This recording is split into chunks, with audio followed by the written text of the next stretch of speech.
Saksakalyan gunarnavasya Vande Guru Sri Charanaravindan.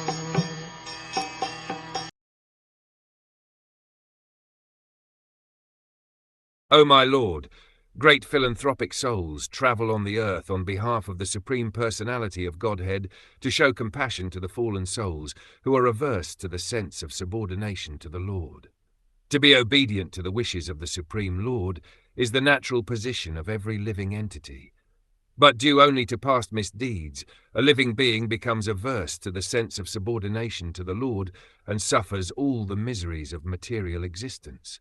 No one has anything to do but render devotional service to the Supreme Lord, Sri Krishna.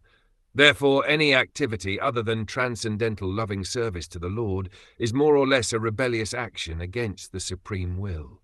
All fruitive activity, empirical philosophy, and mysticism are more or less against the sense of subordination to the Lord, and any living entity engaged in such rebellious activity is more or less condemned by the laws of material nature, which work under the subordination of the Lord.